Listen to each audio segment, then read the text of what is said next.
श्री शिवाय नमस्तुभ्यम। हर हर महादेव। आइए भक्तजनों, 90वें अध्याय का आनंद लेते हैं प्रभु की कृपा से।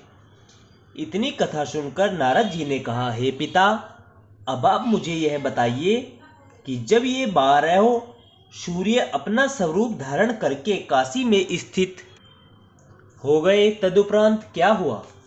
ब्रह्मा जी बोले, हे पुत्र, जब सूर्य काशी में रह गए और शिवजी के पास लौटकर नहीं पहुंचे, उस समय शिवजी अत्यंत व्याकुल होकर इस प्रकार कहने लगे, हाँ, सूर्य भी अब तक लौटकर नहीं आए।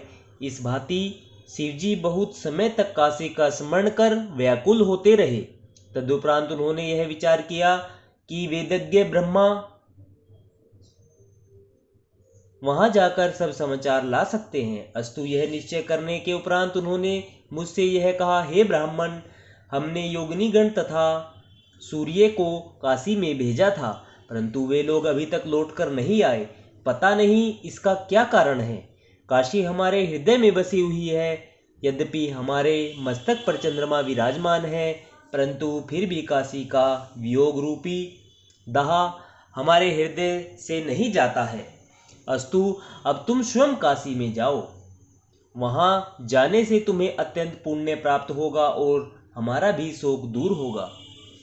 हे नारद, शिव जी की यह आज्ञा सुनकर मैं हंस पर चढ़कर काशीपुरी चल दिया। वहां पहुंचकर मैंने एक दुर्बल ब्राह्मण का रूप बनाया और राजा दिवोदास के पास जा पहुंचा।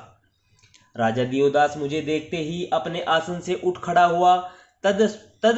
तत्पश्चात उसने मेरा बहुत स्वागत सम्मान करते हुए तथा उचित आसन पर बैठाते हुए यह पूछा कि हे प्रभो, आपके आगमन का क्या कारण है? उस समय मैंने राजा को यह उत्तर दिया, हे राजन, मैं तुम्हारी नगरी में बहुत दिनों से रहता हूँ और तुमको भली भांति जानता हूँ। तुम्हारे समान धर्मात्मा राजा संसार में कोई और नहीं है। तुम्हारी प्रजा, संतान, भाई बंधु आदि तो अच्छी तरह है। हे नृपश्रेष्ठ, अच्छा, अब मैं तुम्हें अपने आगमन का कारण बताता हूँ।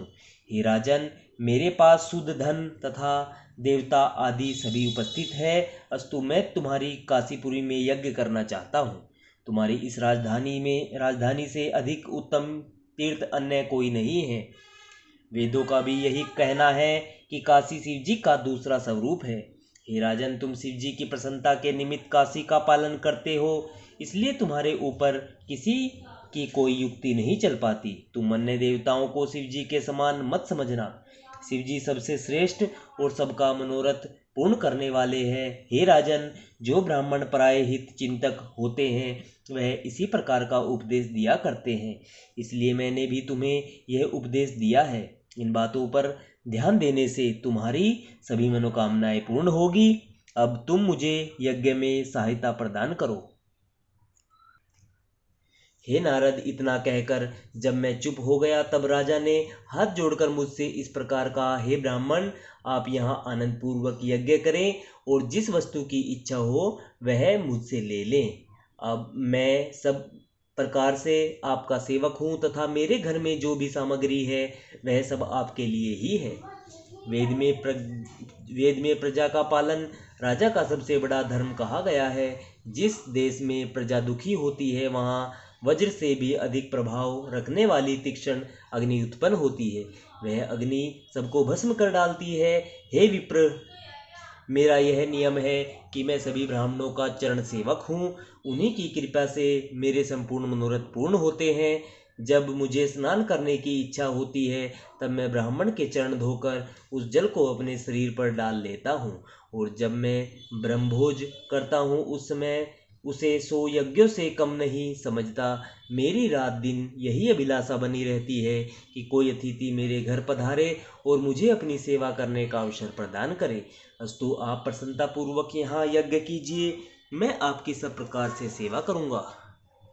हे नारद, यह सुनकर मैं प्रसन्न होकर हरिशर नामक स्थान पर जा पहुंचा। वहां मैंने राजा दिवोदास की सहायता से 10 अश्वमेघ यज्ञ किए।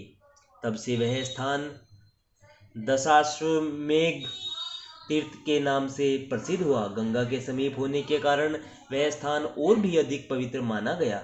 तदुपरांत मैंने वहाँ शिवलिंग की स्थापना की और स्वयं भी वहीं स्थित हो गया। यद्यपि मैंने अनेक प्रयत्न किए, परंतु उस राजा में किसी भी प्रकार दोष निकालने में मुझे सफलता नहीं मिली। अस्तु काशी को सर्वगुण संपन्न जानकर मैंने शिव जी के पास लौटना उचित नहीं समझा।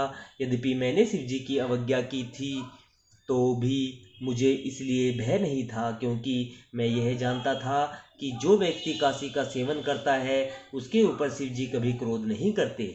वहाँ शिव जी के भक्त स्वच्छंद विचरण करते हैं। बड़े बड़े पापियों के भी पाप काशी में आकर नष्ट हो जाते हैं। वहाँ अन्य किसी देवता की आज्ञा नहीं चलती। वहाँ का कोई भी प्राणी यमराज से भयभीत नहीं होता। पापियों को तो काशी में रहकर जो आनंद मिलता है वह वैकुंठ में भी कभी प्राप्त नहीं होता। जो मनुष्य काशी में शिवलिंग की स्थापना करता है वह अपने मन में किसी भी बड़े पाप से नहीं डरता। यही जानकर मैंने अपने स्थान पर शिवलिंग की स्थापना की थी। जिस शिवलिंग को मैंने वहाँ स्थापित किया था उसका नाम ब्रह्मेश्वर है।